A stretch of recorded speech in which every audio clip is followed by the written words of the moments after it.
ایک بھی یاد رہ گیا تو انشاءاللہ عقیدے میں کوئی بگاڑ پیدا نہیں کر پائے گا۔ پہلا جواب یہ ہے کہ نبی کریم صلی اللہ علیہ وسلم کے جو والدین ہیں وہ زمانہ فطرت میں پیدا تھے۔ زمانہ فطرت کیا ہوتا ہے؟ ایک نبی کے بعد جب کوئی نبی دنیا میں نہیں ہوتا، دوسرے نبی کے آنے تک جو زمانہ ہوتا ہے اسے زمانہ فطرت کہتے ہیں۔ اور عقیدہ اور قانون یہ ہے کہ زمانہ فطرت میں کوئی رسول دنیا میں نہیں ہوتا، لہذا اس دوران جو لوگ ہوتے ہیں انہیں اللہ عذاب عطا نہیں فرمائے گا۔ یہ اللہ قرآن پاک میں فرماتا ہے۔ ایک بات تو لہذا وہ ان میں عذاب نہیں ہوگا۔ دوسری بات یہ ہے کہ نبی کریم صلی اللہ علیہ وسلم کے جو والدین ہیں وہ جناب ابراہیم علیہ السلام کے دین پر تھے۔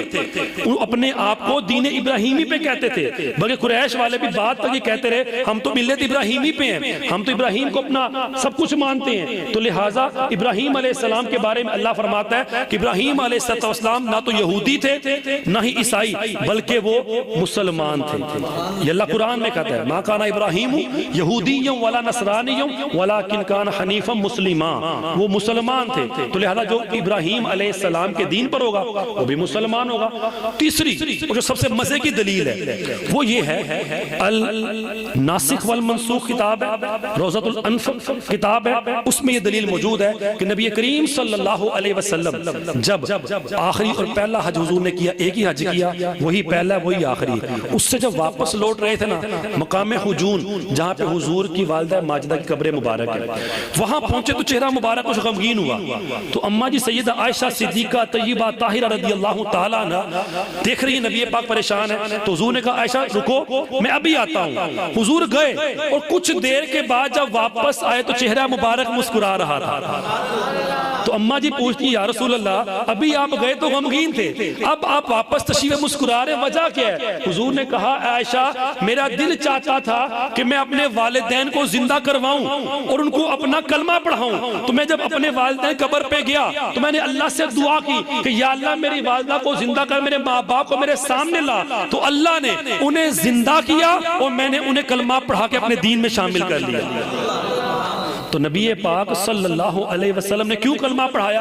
اور مومن تو پہلے ہی تھے، اس لیے کلمہ پڑھایا کہ مومن تو ہیں، اپنا امتی بھی بنا لوں اپنا صحابی بھی بنا لوں۔ تو نبی پاک صلی اللہ علیہ وسلم نے آپ کو کلمہ پڑھا کر اس طرح اپنے دین میں بھی شامل کر لیا۔ اب ایک دلیل جو وہ لوگ پیش کرتے ہیں مسلم شریف کی حدیث پاک ہے، یہ میں بتا رہا ہوں تاکہ بول لے جی حدیث پاک ہے اللہ دے رسول نے فرمایا۔ تو نبی کریم فرماتے ہیں استأذنت ربی، میں نے اپنے رب سے اجازت مانگی، کس چیز کی؟ استغفر لأمی، کہ میں اپنی ماں کے لیے اپنی والدہ کے لیے بخشش کی دعا کروں، فلم یأذن لی، مجھے اللہ پاک نے اجازت نہیں دی۔ اب یہ حدیث ہے، کوئی بندہ آپ کو کہہ سکتا ہے دیکھو جی حضور پاک اللہ سے دعا مانگ رہے ہیں اللہ مجھے اجازت دے میں اپنے والدہ کے لیے بخشش کی دعا کروں، مغفرت کی دعا کروں، تو اللہ نے اجازت نہیں دی، اس کا مطلب معاذ اللہ وہ مومن نہیں تھے۔ اور بھائی خدا کے بندے حدیث میں کہاں لکھا ہے کہ وہ مومن نہیں تھے اس لیے اللہ نے منع کیا؟ اور بھائی اس کا مطلب یہ تھا کہ اللہ یہ فرما رہا ہے میرے حبیب وہ تو پہلے ہی بخشے بخشائے ہیں، بخشے ہوں کے لیے مغفرت کی دعا نہیں کرتے۔ آپ بتائیں جب کسی بڑے کی جنازہ پڑھنے جاتے ہیں تو کیا پڑھتے ہیں؟ اللہم اغفر لی حینا و میتنا، ٹھیک ہے؟ لیکن جب کسی بچے کی جنازہ پڑھتے ہیں تو کیا پڑھتے ہیں؟ یہ دعا پڑھتے ہیں یا اللہ اس بچے کو ہمارے لیے شفاعت بنا، ہم اس کے لیے بخشش کی دعا نہیں مانگتے بلکہ اس بچے کے برکت سے کہتے مولا یہ تو بخشا ہوا ہے اس کے صدقے ہمیں بھی بخشش عطا فرما۔ تو اسی طرح نبی کریم صلی اللہ علیہ وسلم کو اس لیے رب نے منع کیا کہ نبی وہ تو بخشے بخشائے ہیں ان کے لیے بخشش کرنے کی ضرورت آپ کو نہیں۔ تو لہٰذا جو عقیدے پہ ڈاکہ ڈالتے ہیں ہمارے عقیدوں پہ، یہ قرآن حدیث آپ کے سامنے واضح طور پہ بیان کر رہا ہوں کہ الحمدللہ مستند حدیث بخاری شریف مسلم شریف اور قرآن کی آیات، اس سے علاوہ کس سے کہانیاں آپ کو نہیں سنائی جا رہی کہ آپ بولے کہانیاں سنا دی واقعات، نہ یہ قرآن کی بات ہو رہی ہے اور قرآن عقیدہ بیان کر رہا ہے کہ نبی پاک کے والدین جنتی ہیں۔ بس آخری بات کرتا ہوں پھر ہم اس کو اجازت دیتے ہیں۔ نبی کریم صلی اللہ علیہ وسلم آپ خود فرماتے ہیں، کیا فرماتے ہیں؟ ما بین بیتی و منبری روضۃ من ریاض الجنہ۔ جو مدینہ شریف جاتے ہیں حضور کا جو منبر شریف ہے اس سے لے کے جہاں حجرہ مبارک ہے اس کے درمیان ایک جگہ ہے، اسے کہتے ہیں ریاض الجنہ، مطلب جنت کا ٹکڑا، یہ حصہ جنت ہے جی۔ زمین میں دنیا میں کسی نے جنت دیکھنی ہو تو مدینے میں جا کے دیکھ سکتا ہے، وہ جنت ہے۔ اب کیوں ہے؟ حضور فرما رہے ہیں میرے گھر اور میرے منبر کے درمیان جو جگہ ہے وہ جنت کا ٹکڑا ہے۔ علماء فرماتے ہیں، مفسرین فرماتے ہیں، محدثین کہتے ہیں اس کا مطلب اور اس کی وجہ یہ ہے کہ اس جگہ پر حضور کے قدمین بار بار لگے، حضور بار بار اپنے حجرے سے اپنے منبر تک آتے تھے، اپنے منبر سے اپنے حجرے تک جاتے تھے۔ تو یار جس جگہ میرے نبی بار بار چل کر آئیں، اللہ اس جگہ کو جنت کا ٹکڑا بنا دے تو جس ماں کے پیٹ میں 9 مہینے حضور رہے اس ماں کی شان کا عالم کیا ہوگا؟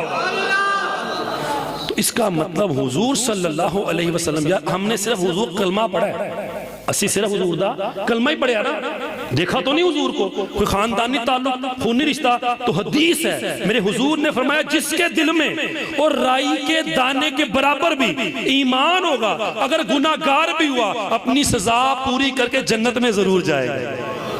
تو جس نے کلمہ پڑھا گناہگار بھی ہوا وہ بھی جنت جائے گا، تو جدے صدقے سی کلمہ پڑھنے پہ ہیں انہوں نے والدین دی شان کی عالم ہوئے۔ تو اس لیے حضور کے والدین کے بارے میں جو لوگ برا عقیدہ رکھتے ہیں معاذ اللہ وہ جنتی نہیں، وہ مسلمان نہیں۔ تو الحمدللہ اس نشست کی برکت سے ہم نے یہ جانا کہ الحمدللہ حضور کے والدین در والدین جناب آدم علیہ السلام تک سب کے سب جنتی بھی ہیں، مومن بھی ہیں، موحد بھی ہیں، اور یہ عقیدہ مجھے میں نے نہیں دیا، آپ نے دیا، یہ قرآن نے ہمیں عقیدہ دیا کہ الحمدللہ قرآن پاک میں اللہ پاک نے ہر چیز کا واضح بیان فرمایا۔ تو جتنے بھی دوست آئے اللہ پاک آنا قبول فرمائے۔ آپ سے اتنی گزارش کرتا ہوں یار کہ آپ آئیں تو ماشاءاللہ آپ نے دیکھا ہوگا کہ ہمیں کچھ نہ کچھ نیا سیکھنے کو ملا، کوئی نئی پرانی بات ہمیں پہلی بار میں بھی کہیں سنا ہوگا اس بات کو، یا اگر سنا ہے تو اس کی تفصیل اتنی پہلی بار سنی ہوگی تو آنے کا فائدہ ہوا کہ نہیں ہوا؟ آواز نہیں آئی؟